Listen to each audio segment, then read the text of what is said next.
இவங்க தான் மிஸ்ஸஸ் ஜோதி.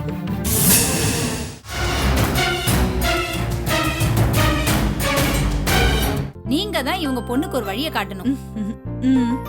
பெரிய இடத்து சிபாரிசு, அதுவும் எனக்கு வேண்டியவங்க சிபாரிசு. அவங்க பேச்சு ரொம்ப வித்தியாசமா இருந்துச்சு. என்னமோ பொடி வச்சு பேசுற மாதிரியே இருந்துச்சு. பொடியும் வைக்கல, வெடியும் வைக்கல. அவங்க நிறைய தமிழ் படிச்சிருக்காங்க, இலக்கியம் எல்லாம் படிச்சிருக்காங்க. அவங்க பாஷையில அவங்க விளாசினாங்க.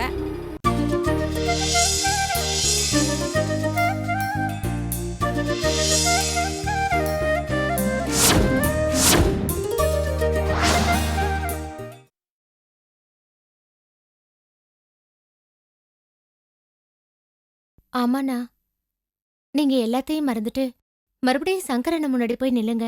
அவர் உங்களை சந்தோஷமா ஏத்துப்பாரு.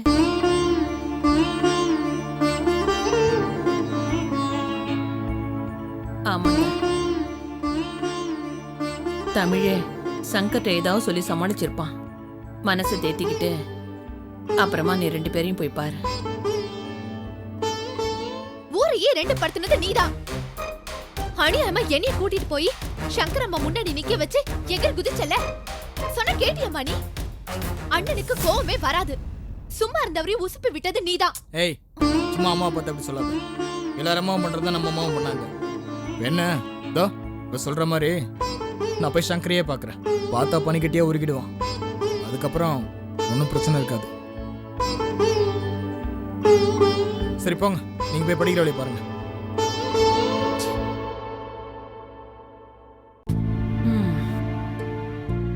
டேய், சங்கரை பார்க்க போகும்போது தமிழையும் கூட கூட்டிட்டு போ. தமிழ் தான் என்ன பண்ணுவா, இந்த பக்கம் பார்த்தா நீ, அந்த பக்கம் பார்த்தா சங்கர். யாருக்கு தான் அவன் பறிஞ்சு பேசுவான்? இந்நேரம் அவன் சங்கரை சரி பண்ணியிருப்பான். எதுக்கும் நீ அவனை கூட கூட்டிட்டு போப்பா. சரிங்கம்மா.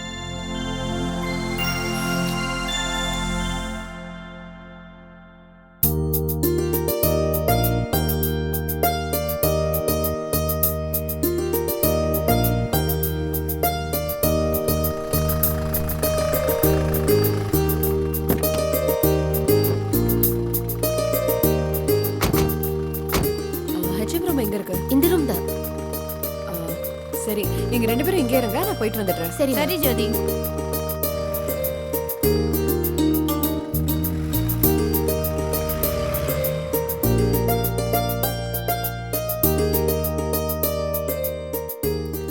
Good morning madam. வாங்க, ப்ளீஸ் சிட் டவுன். சொல்லுங்க, என்ன விஷயம்? உங்க ஸ்கூல்ல வேலை செய்யற தமிழ் டீச்சரை நான் பார்க்க வந்திருக்கேன். அவங்க கிட்ட கொஞ்சம் முக்கியமான விஷயம் பேசணும். தமிழ் டீச்சர்னு சொல்றீங்க, இங்க 4-5 பேர் இருக்காங்க. நீங்க யாரை பார்க்க வந்திருக்கீங்க? ஒரு நிமிஷம், இப்ப வந்துடுறேன். வாங்க. அக்கா, அந்த தமிழ் டீச்சர் பேர் என்னன்னு சொன்னீங்க? மனோரஞ்சிதமா. மனோரஞ்சிதம்.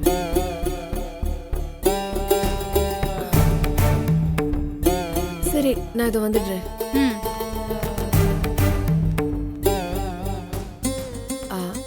அவங்க பேரு மனோரஞ்சிதம். ஒருத்தரை பார்க்க வந்திருக்கீங்க, அவங்க பேர் கூட தெரியாம வந்திருக்கீங்க. பர்சனலா பார்க்க வந்திருக்கீங்களா இல்ல அபிஷியலா பார்க்க வந்திருக்கீங்களா? ஆக்சுவலி ஒஃபிஷியலா நான் உங்ககிட்டயே பேசியிருப்பேன். அவங்கள கொஞ்சம் பர்சனலா மீட் பண்ணோம். ஓகே, நீங்க யாரு, எங்க இருந்து வந்திருக்கீங்க? எதுவுமே சொல்லலையே. நீங்க எதுக்காக வந்திருக்கீங்க? டீடைல் தெரிஞ்சா நான் மனோரஞ்சிதத்தை கூப்பிடுவேன். என் பேரு ஜோதி, நான் சென்னையில இருந்து வரேன். என் ஹஸ்பண்ட் பேரு தமிழ்ச்செல்வன். அவர் சென்னை கவர்மெண்ட் காலேஜ்ல தமிழ் ப்ரொஃபஸரா இருக்காரு. அவர் தான் என்னை அமுச்சு வச்சாரு. ஓ மை காட், இத நீங்க முதல்லயே சொல்லிருக்கலாமே. ஏற்கனவே எங்க ஸ்கூல் ஃபங்க்ஷனுக்கு அவர் வந்திருக்காரு. Is very very nice man. கொஞ்சம் இருங்க, நான் மனோரஞ்சிதத்தை கூப்பிடுறேன்.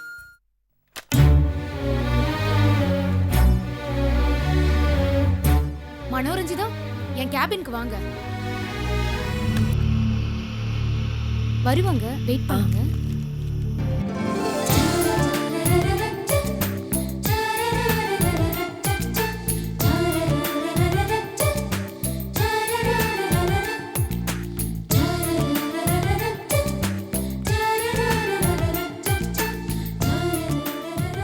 நீங்க எதுக்குமே கவலைப்படாதீங்க. நம்ம ஜோதி இருக்கால, அவ கெட்டிக்காரி. காரியத்தை கச்சிதமா முடிச்சிட்டு வந்துருவா. பாவம், நம்ம விஷயத்துக்காக அவங்க எவ்வளவு தூரம் வந்திருக்காங்க. ஜோதிக்கு நல்ல மனசு. ஜோதிக்கு மட்டும் இல்ல, அவங்க வீட்டுக்காருக்கு ரொம்ப தங்கமான மனசு. கள்ளங்கப்படமே தெரியாது. அப்படிப்பட்டவங்க. ஈஸ்வரி, இவங்க தான் அந்த தமிழ் டீச்சர் மனோரஞ்சிதம். நல்லா தான் இருக்காங்க. ஆனா எதுலயுமே கரெக்டா நடந்துக்குவாங்க. இவங்க பிடிவாதம் தான் எனக்கு பிடிக்கல. ஜோதி இருக்கால, அப்புறம் ஏன் கவலைப்படுறீங்க? அவ கல்ல கூட கரைய வச்சிடுவா. நீங்க வேணா பாருங்க. Yes madam. வாங்க, இவங்க தான் மிஸ்ஸஸ் ஜோதி.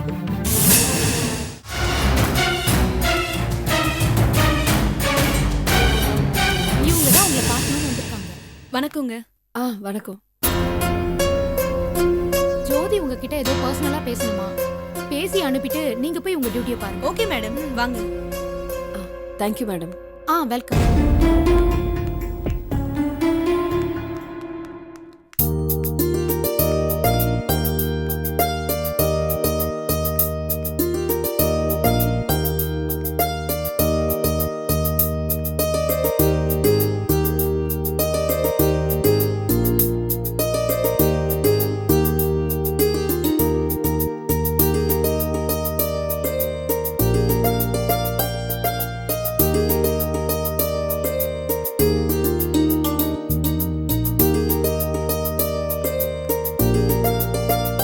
சொல்லுங்க, ஏதோ பர்சனலா பேசணும்னு சொன்னீங்க.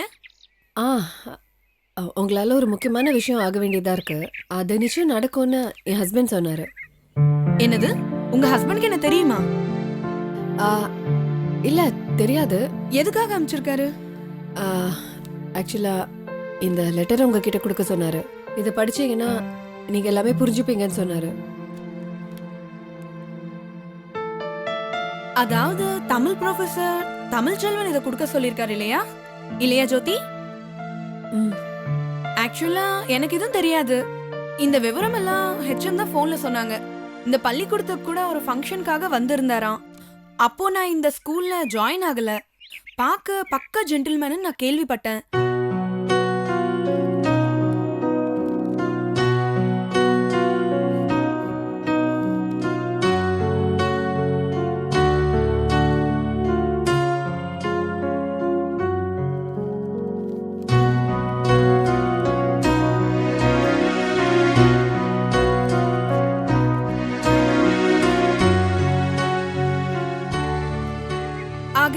இந்த அம்மாவோட பொண்ணு தான் சீதாவா? இல்லைங்க, ஏன் பொண்ணு இல்ல, இவங்க பொண்ணு தான் சீதா. மத்த எல்லா சப்ஜெக்ட்லயும் பாஸ் பண்ணிட்டு வரா. தமிழ் மட்டும்தான் படிக்க கஷ்டமா இருக்கு. இவங்க பொண்ணு மட்டும் இல்லைங்க, நிறைய பசங்க தாய்மொழியே மறந்துடுறாங்க. மேல்நாட்டு மொழி அவங்கள கவர்ந்துருக்கு. அங்க நடக்கிற நாகரிகம் பிடிச்சிருக்கு. ஆனா தமிழ் கலாச்சாரம் கொஞ்சம் கூட பிடிக்கல. சின்ன பசங்க தான் இப்படின்னா தமிழை கரைச்சு குடிச்சவங்க பெரியவங்க கூட இப்படிதான் இருக்காங்க. தமிழ் பெண்கள் கிட்ட தரக்குறைவா நடந்துக்கிற தமிழனும் இருக்காங்க. இதுல ஆண்களை மட்டும் குறை சொல்றதுல பிரயோஜனமே இல்லைங்க. சில பெண்களும் இருக்கிறாங்க. இப்ப பாருங்க, bus stand, park, beach, cinema theatre, சின்ன சின்ன பசங்க கூட சிச்சி எப்படி இதெல்லாம் சொல்றதுன்னு கூட தெரியல. குழந்தைங்களுக்கு தமிழ் பால் ஊட்டினா மட்டும் போதாதுங்க, தமிழையும் நல்லா சொல்லி கொடுக்கணும். 5ல விளையாதது 50ல எப்படிங்க விளையும்?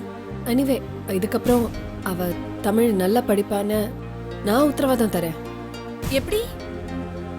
ஆக்சுவலி லீவ் டைம்ல எங்க வீட்டுக்கு வர சொல்லி என் ஹஸ்பண்ட டியூஷன் சொல்லி தர சொல்றேன்.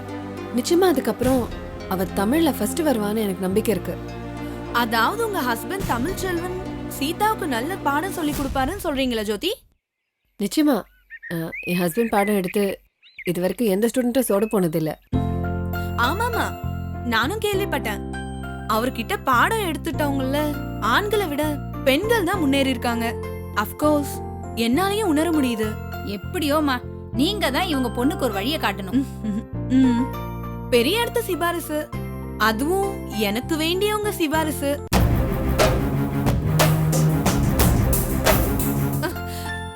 ஐ மீன், ஒரு தமிழ் பேராசிரியர் இன்னொரு பள்ளி ஆசிரியர் கிட்ட கொடுத்த சிபாரிசு கடிதத்தை பத்தி சொன்னேன்.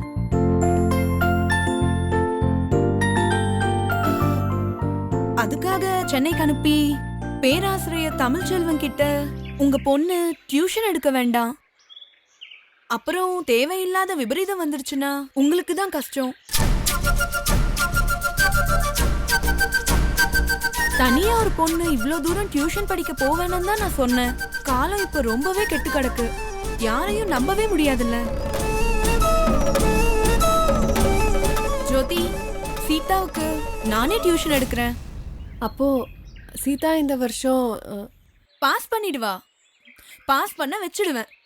கடவுளே உத்தரவு போட்டாரு, பக்தை நான் மீற முடியுமா? அதாவது ஜோதி, தமிழ்ச்செல்வன் பெரிய தமிழ் பேராசிரியர், அவர் சொல்லுக்கு நான் மரியாதை கொடுத்துதானே தீரணும். ரொம்ப சந்தோஷங்க. வந்த வேலை இவ்ளோ சீக்கிரம் முடியும் நாங்க எதிர்பார்க்கவே இல்லை. உங்க வேலை முடிஞ்சிடுச்சு, இன்னும் ஏன் வேலை பாக்கி இருக்கே. சீதா தமிழ் பாடத்துல பெரிய ஆளா வரணும், அத பத்தி தான் சொன்னேன். ஓகே ஜோதி, நான் வரேன், மீண்டும் சந்திக்கலாம்.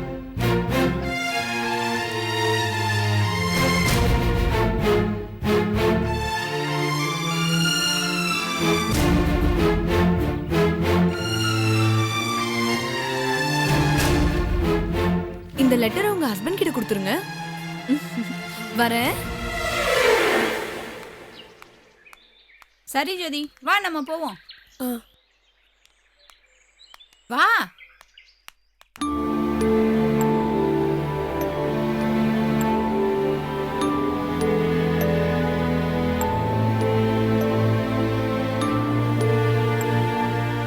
ஜோதி, ஜோதி, ஆ என்ன ஜோதி, நம்ம வந்த வேலை தான் நல்லபடியா முடிஞ்சிடுச்சுல. நல்ல கலகலப்பா வராம எதையோ பறி குடிச்சிட்டு வர மாதிரி உம்முன்னு வர. ஒன்றும் இல்லைக்கா, கொஞ்சம் டயர்டாக இருக்கு. இந்த செங்கல்பட்டு வர்றதுக்கே உனக்கு இவ்வளோ டயர்டா? அப்புறம் செங்கோட்டை குத்தாலத்துக்கு போய் எப்படி குளிக்க போவ? ஏன் சொல்றேன்னா, எனக்கு குத்தாலத்துல குளிக்கணும்னு ரொம்ப ஆசை. என்ன யார் கூட்டிட்டு போவா? ஏன் புருஷனை சொல்லு, இந்த பக்கத்துல இருக்க சென்ட் ஜார்ஜ் கோட்டைக்கே என்னை கூட்டிட்டு போனதுல, இதுல நான் எங்க செங்கோட்டைக்கு போய் எப்ப பாக்குறது? அதெல்லாம் நடக்காது. என்ன ஜோதி, நான் பேசிட்டே வரேன், நீ எதுவுமே பேசாம வர. அதெல்லாம் ஒன்றும் இல்லைக்கா. இல்ல, மனோரஞ்சிதன் டீச்சரை நீ பார்த்துட்டு வந்ததுலேருந்து நீ மூட் அவுட்டாவே தான் இருக்க. ஏன், உன்னை விட அவங்க அழகா இருக்காங்கங்கிற நினைப்ப? என்னக்கா நீங்க இப்படிலாம் சொல்றீங்க? இது என்ன அழகு போட்டியில கலந்துக்கிற விஷயமா என்ன? அவங்க எப்படி இருந்தா எனக்கு என்ன? அவங்க ரொம்ப கண்டிப்பானவங்கன்னு நான் கேள்விப்பட்டிருக்கேன். ஆனா அவங்க பாருங்களேன், தமிழ் கொடுத்த லெட்டரை பார்த்த உடனே அவங்க வழிக்கு வந்துட்டாங்க. அத நினைச்சாதான் ரொம்ப ஆச்சரியமா இருக்கு. இதுதானா விஷயம்? இது ஒரு சிம்பிளான மேட்டர். இதுக்கு போய் இவ்வளோ யோசிச்சுட்டு வர? தமிழுக்கு மரியாதை செலுத்துது, மனோரஞ்சிதமும் அதைத்தானே சொல்றாங்க. இல்ல ஷுரிகா, அவங்க பேச்சு ரொம்ப வித்தியாசமா இருந்துச்சு. என்னமோ பொடி வச்சு பேசுற மாதிரியே இருந்துச்சு. பொடியும் வைக்கல, வெடியும் வைக்கல. அவங்க நிறைய தமிழ் படிச்சிருக்காங்க, இலக்கியம்லாம் படிச்சிருக்காங்க. அவங்க பாஷையில அவங்க விளாசினாங்க. சரி சரி, அவங்க பேசுனதாவே வச்சுக்கோமே. அதனால உனக்கு என்ன வந்துச்சு? இந்த காதுல வாங்கி இந்த காதுல விட்டுற வேண்டியதானே. இதுக்கெல்லாம் போய் அர்த்தம் தேடிக்கிட்டு இருக்கே ஜோதி. நீ 1000 சொன்னாலும் எனக்கு என்னவோ அவங்க நல்லவங்களா தான் தெரியுறாங்க ஜோதி. ஏன், எதை வச்சு சொல்றீங்க? அவங்க நெத்தியில என்ன நல்லவங்கன்னு எழுதி ஒட்டிருக்கா? இது வரைக்கும் யாருக்கும் டியூஷன் எடுக்காதவங்க சீதாவுக்கு மட்டும் எந்த ஆட்சேபனையும் இல்லாம ஒத்துக்கிட்டாங்கல்ல. என்னதான் நம்ம வாத்தியார் சிபாரிசு கடிதம் கொடுத்திருந்தாலும் உடனே ஒத்துக்கிட்டாங்கல்ல. அது பெரிய விஷயம் தானே. அது மட்டுமா சொன்னாங்க? அவங்க முயற்சியில சீதாவை எப்படியும் பாஸ் பண்ண வச்சிடுவேன்னு சொல்லியிருக்காங்கல்ல. இந்த மனசு உனக்கும் எனக்கும் கூட வராது, தெரிஞ்சுக்க.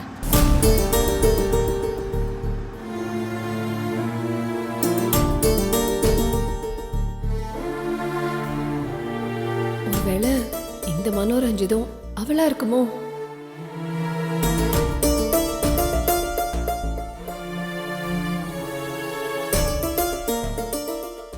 ஜோதி, என்ன ஜோதி, நம்ம ஐயா கிட்ட கொடுக்க சொல்லிதானே அந்த லெட்டரை கொடுத்தாங்க. நீ என்ன பண்ணிட்டு இருக்க? சரி சரி, நீ அதை பத்திரமா வச்சுக்க. அப்படி இல்லைன்னா என்கிட்ட கூட, நான் பத்திரமா கொடுத்துடுறேன். இல்ல, நானே கொடுத்துடுறேன்.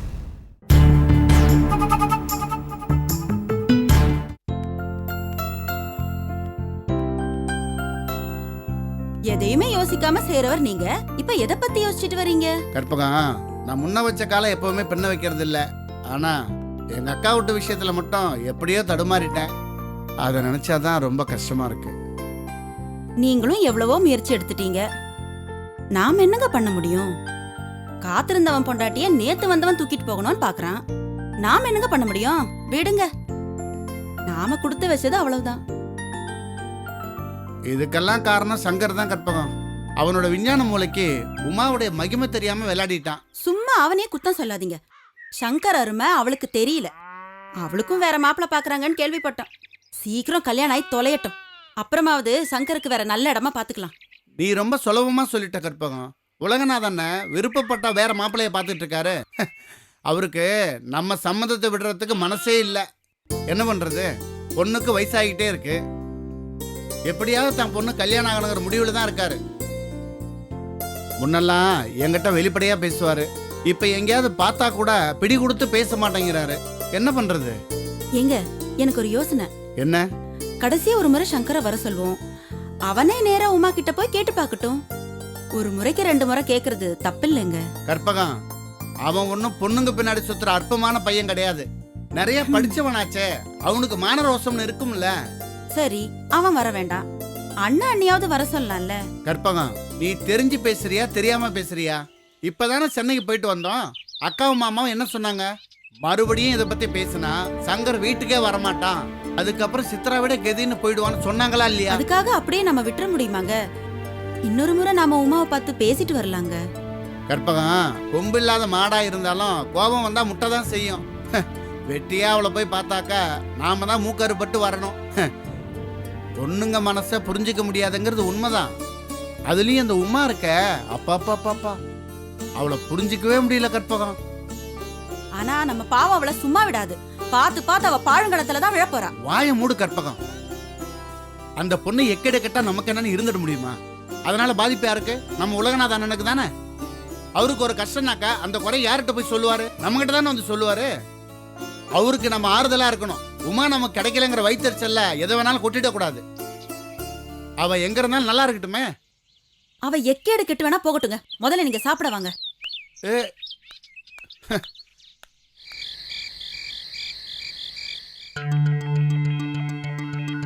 இந்த லெட்டரை படிச்சு பார்த்துருவோமா? அடுத்தவங்களுக்கு வந்த லெட்டரை ஏன் படிச்சு பார்த்தேன்னு தமிழ் கோச்சுக்கிட்டாருனா? ஐயோ கடவுளே. சரி, இந்த லெட்டரை அவருக்கு காட்டக்கூடாது. இதை மறைச்சு வச்சிடணும்.